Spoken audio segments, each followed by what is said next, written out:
Good morning, everybody. We're just waiting for a few people to rock and roll up, and we will be starting at 1 o'clock today. Very auspicious day, 23rd of June today. I think we all know why. I don't know if we've all made our trek to the polling station or if we're about to do it later, but it should be an exciting day. So, as I said, we're just waiting for a few people to join in, and then we'll get started. So as you can see here on the screen, you'll see a few bits and pieces about sort of logistics of today. We'll be sending a link to all those who've attended or not attended. If you want to get a copy of the webinar, have a look at it. It should be done within 30 minutes max, including any Q&A. If I'm rolling on a bit, I shall cut short. And this is the second in a series of webinars. We are doing the 4 I's today, but I intend to spend more time on the first 2 than the last 2. So hopefully you'll find enough value today to be able to want to come back and look at the third one and perhaps talk to us in more depth about some other things. If you want to contact me directly, you can also email me there. So good afternoon, everybody. It's 1 o'clock and time to start this webinar. Part of a series of 3 webinars called Evaluate Strategically, Not Constantly. And it's these 3 videos and webinars are about helping you look at a new approach to do with evaluation. And something today I think will be able to drop you some interesting degrees of value, some different ideas around evaluation, and maybe help you think a bit differently about it. Not everything today is the status quo. In fact, today is designed to be a little bit more challenging than a normal webinar in terms of what's normally talked about in terms of evaluation. So let's get going, shall we? This is the plan for today. We're going to talk a bit about us very quickly, recap of the big idea we've been talking about in webinar 1. You can also go back and have a look at that another time. The 4 I's themselves. What's coming next, and any Q&As. There's a chat roll running underneath, so if you want to, feel free to log into that and chat as we go. That's fine. Otherwise, send us an email, send us some thoughts, and we can also respond to you afterwards. And any next steps. So we're an evaluation firm. We used to be called trainingevaluation.com. People kept asking us, well, what do you do in trainingevaluation.com? So we thought it was actually easier to go to our core brand, which is QED. So it's fair to say that we're here to help you find the value of the work you do. We know that most training that takes place is fantastic, it's brilliant, it delivers value, and our job is to help you find that. So we can act as your critical friend to help you get there. And those of you who've met me before or have come into contact with me know I started as a musician. I've been in marketing, both the soft and hard sides of it. I became a CEO, so I've done my operational bits and pieces. I've been a psychologist and have worked around the training arena for a good 10 years or so, particularly around OD. And for me, it was interesting running some significant leadership programs globally that what matters most is how we evaluate this training, what we do. So we've done plenty of research, and we've got some quite interesting commentary from the profession itself about evaluation. Why they do it, why they don't do it. And I think there's some key messages. I think the sort of image sums it up really. This idea that it's evaluation, I didn't come into learning to do evaluation, I came in because I want to make a difference. We've got an LMS, surely that'll solve it. Or it's just too hard. Why should we bother? The economy is getting better. Oh, I'll let the training company do it. I always think that's good. I didn't go to L&D to do maths, and I can't spend any money. I can't spend any money doing evaluations. Okay, I can spend 100 grand on a course, but I can't spend a few £100 on some evaluation. My company expects me to do it as part of my value add, as it were. It's just too hard. And I think this is one of the biggest problems with evaluation. It needs resource. It does need some time. It can be complicated. And it needs to be robust. So any solution has to factor in those 4 things. And so what we've done is created a solution that tackles those things. Something that's less complex, more robust, and involves you in very little time and resource. And the key problem with evaluation currently, of course, is it's what we call business as unusual. We use a special process that's not recognized anywhere else in the organization. Very, very few other parts of an organization do something and then measure a long time afterwards to see if it worked or not. They have a sort of a more scientific approach than that. And if we think about what's going on in learning, there's lots of new technology, lots of new social media, lots of new learning theory, and the rise of neuroscience. And at the same time as we tend to be adopting same approaches. We use the Kirkpatrick method, or we use some of the people who've come after him to adapt his idea. There are some new interesting thinkers in the sort of world, but somehow their methods just don't seem to have caught hold. This idea of Donald Kirkpatrick's has really got a grip into us. And I think one of the challenges I find when I talk to most people talking about the work of Donald Kirkpatrick is that we're struggling because we need to do Kirkpatrick, and we've lost sight of the fact that, no, what we need to do is evaluation. So we need to rethink the paradigm. Sorry, that's a bit of consultant jargon. So this is our model, and last time we looked at the 4 outside areas here, and today we're going to be looking at the 4 inside areas, the 4 I's, the identification, intention, implementation, interpretation stages. And we're want you to be very strategic, so we want you to build a strategy, which we'll talk about in 10 minutes just to recap, build the process that comes from that, and then deliver the results. And that's what you should be focusing on. And at the moment, we have a lot of people who deliver the results, but don't have a strategy or a process in place to allow them to do something about them. Now, our core idea is that we break all your training down into 4 areas of strategy. They're organisation, impact, or KPIs, or risk, because that's what a lot of actual training is about in organisations. And in terms of the way we measure, the after events idea of evaluation is that we look afterwards and see what's going on. And as we know, it's difficult, it's time consuming, blah, blah, blah, blah, everything we said before. And that's because actually only these 2 types of training need that sort of measurement. And we prefer to focus you on the the 2 right-hand quadrants. The idea of competence, which is the core job skills we deliver, and we can easily measure that and forecast the results from that in terms of productivity and perceived value. And that idea should be at the heart of your training. In fact, more than 80% of your training should fall into that area. It's a very quick process, and actually, it's a legitimate process that a business would use to think about where it wants to go. You look forward, you decide what you want, and all you have to do is you have to put in place the core process steps to get that. And below engagement, because it could be termed as confidence or whatever you want to call it, or morale in the good old days. And this is about utility theory and perceived value again. Now, for me, if you're focusing much more of your time on the right-hand box, the majority of your evaluations here, and so on the left-hand side, you're no longer spending lots and lots of time using the wrong tools to measure the wrong things. So for me, forecasting is the key. We all forecast madly in business, and we know forecasting has its proponents, and we want to use it for evaluation. Now, there's a lot of forecasting myths. Oh, you can't do it, Russell, there's too many variables. Yes, we do. There are lots of variables, but you know what? We know what they are, so let's do something about them. And that's quite interesting. But Russell, we're unique as an organisation. Yeah, you are as an organisation, but the training's not. There's so much more in common with training courses than there is. That's different, and actually, that's just another variable which is possible to manage. Forecasting influences an outcome. Well, great, because if we want a good outcome, then we should be forecasting. And it seems too easy. And that's right. It seems too easy. Like Kirkpatrick seems too easy. And yet Kirkpatrick doesn't work. And yet nearly every bit of your organisation is forecasting. Now, forecasting isn't precise, but it's accurate. And the difference between precision and accuracy is what we need to get to here, because we want to have a situation or a process in range that allows us to get an accurate perception of what our training is delivering. Whether we need it to be completely precise is a strategic choice you will be making. So what we know is, because of the law of large numbers, we know what most courses are worth in a range. Courses, not people. We're not evaluating learners, we're evaluating programs.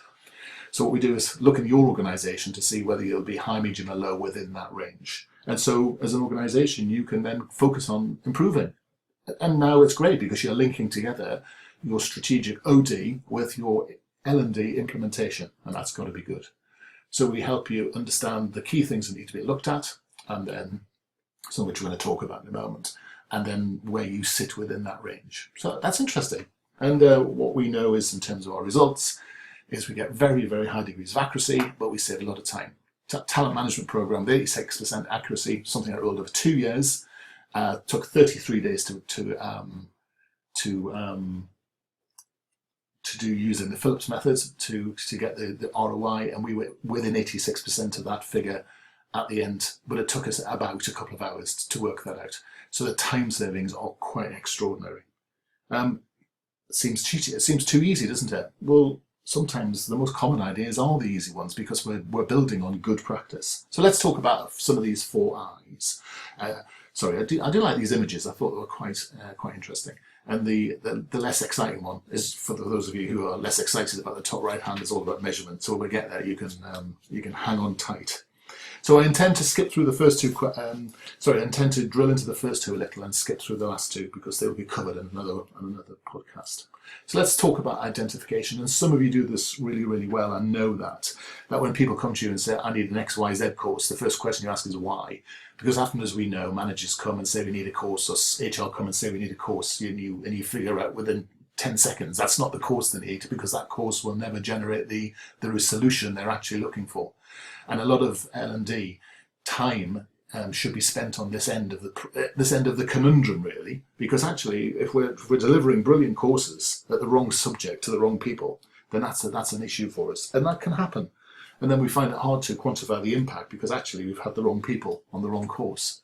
So we need to be really good at this. And using a simple technique like the 5 Whys to drill down to the root cause allows us to really get to grips with what is the actual problem. What is the actual thing we're trying to develop here so we can put in place the right solution? And often people will come with an idea, well, I went on this course and it was great. Well, why? Why? Tell me why it was great. What was it you got? Why will that make a difference? I've got a dysfunctional team. Well, why? Tell me what's going on. So we can start to build our consultancy skills here to really make our job interesting, because what we're doing now is really getting to grips with what the real nature of the problem is all about. I remember years ago I ran some creativity courses, and the key thing was make sure you're using your creativity on the right problem, otherwise you have lots of creative solutions to the wrong issue. And one of the things we need there is we need to have targets. It's a sort of contentious issue here, but I believe every training course should have a target attached to it. And what that target is, will be one of those 4 quadrants. It'll be something to do with a KPI, it'll be something to do with risk, it'll be something to do with productivity, or something to do with engagement. But now you've got a framework to think this through. You can set, what is our target? What is this target for our course to deliver? And now we build the process to achieve that target.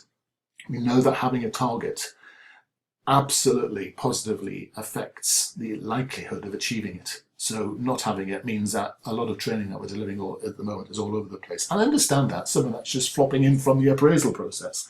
That doesn't mean it shouldn't be challenged.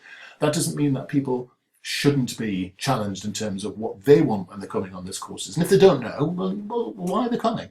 And if their managers are putting them on courses that they don't really know why, it's paying lip service to the appraisal process, well, that needs to be sorted out. That's part of OD.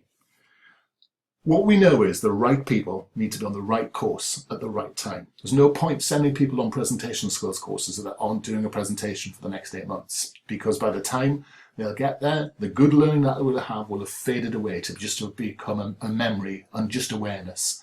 And of course, they think they know it because the awareness is in their head. But if you don't use your skills, we all know our skills get rusty. And if you never use your skills in the first place, just having a knowledge of something or an awareness of something is very dangerous.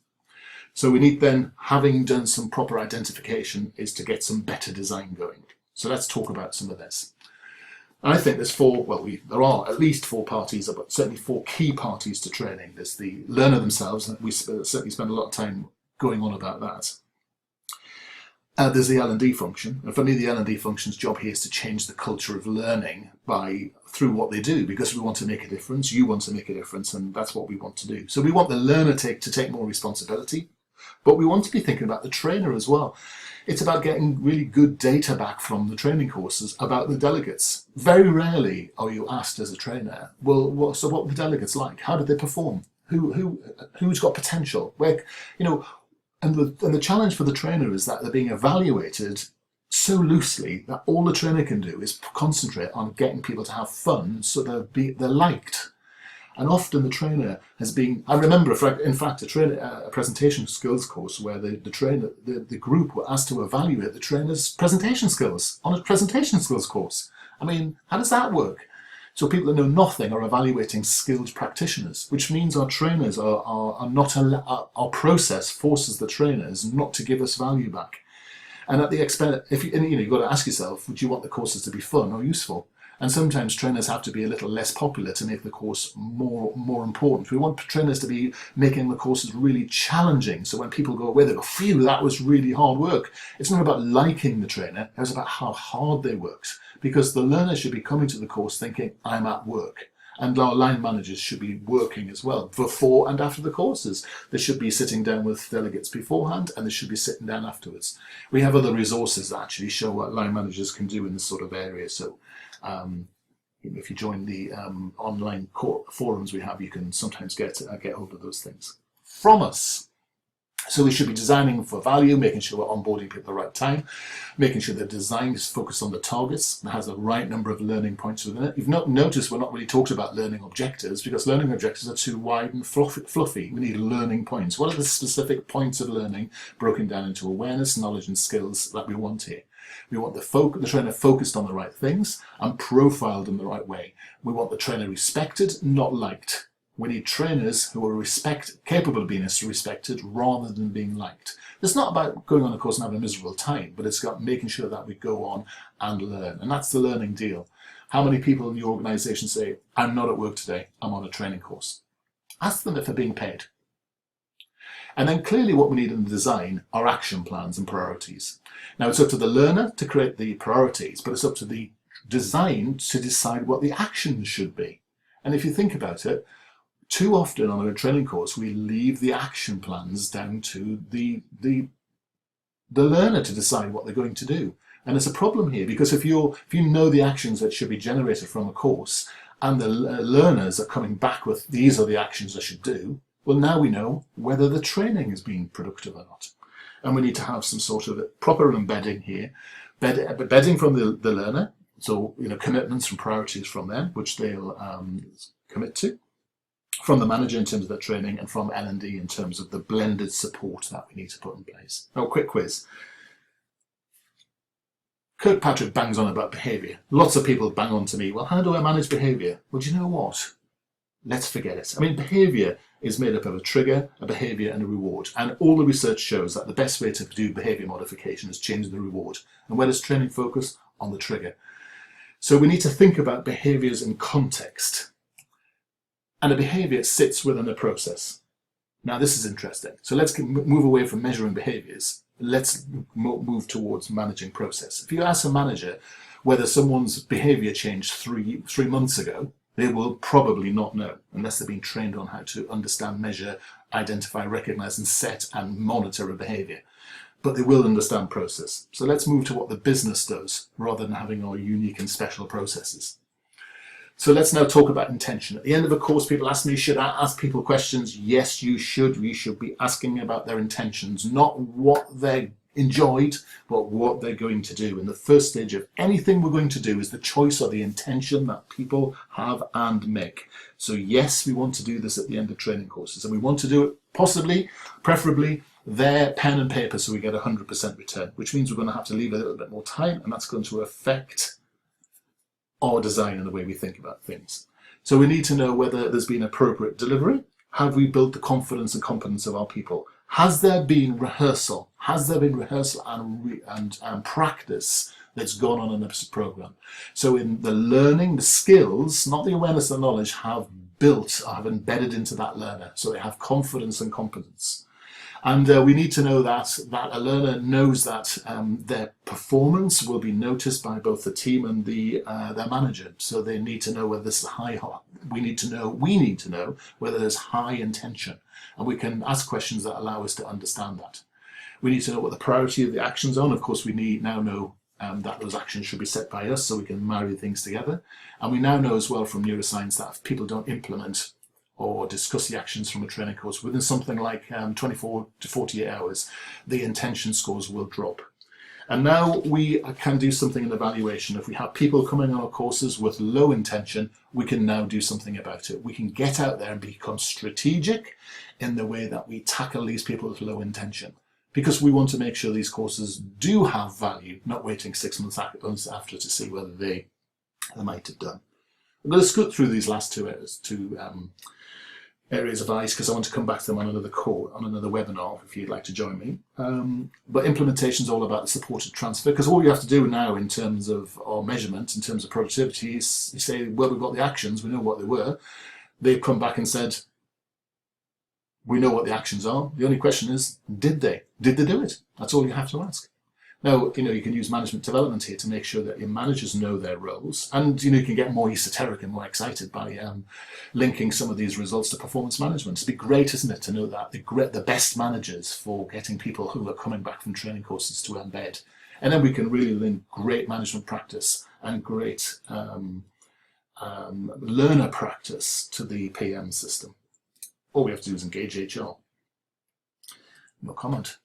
And obviously what we're trying to do here is we're trying to make sure that we're changing the culture, because we want people to go out and get cracking and use things like social media to talk about their performance. We want people to do well from training courses. So why are we so miserable about evaluation? Ask them tons of difficult questions. We should be asking people the questions where they can show off their learning. They can show off how good they are.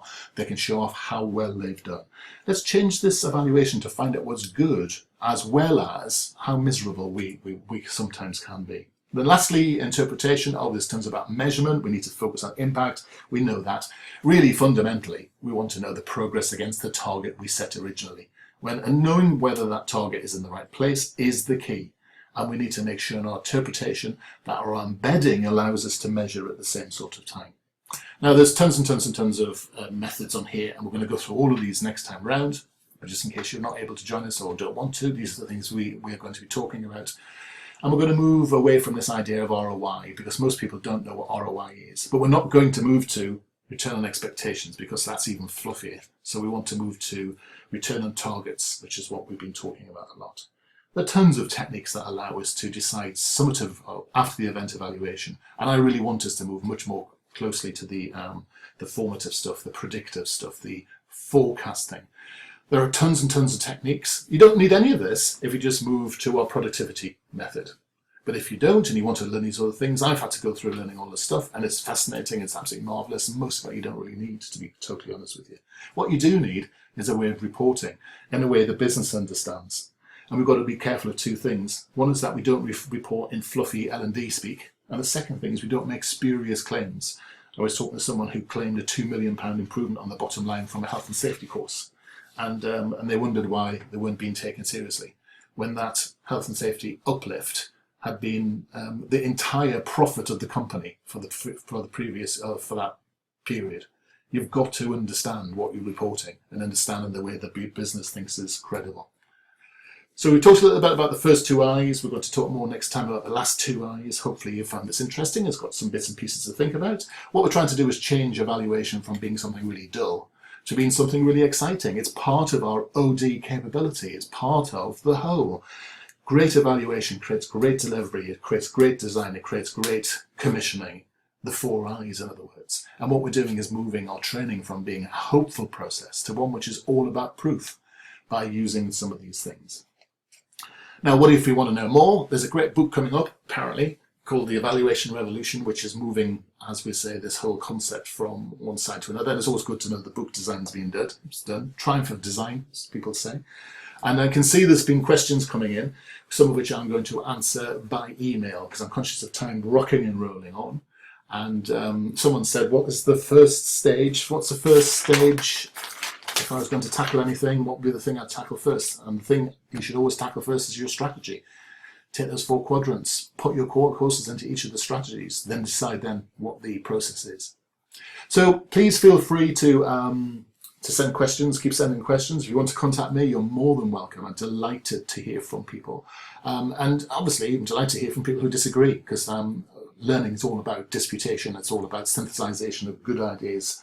And I am always interested in a good, healthy conversation. So for those of you who will meet me again on the next evaluation webinar, I look forward to hopefully presenting to you then. And those who want to talk to me in person or via email, I look forward to communicating with you directly. Thank you all for your attention. I hope today's been useful.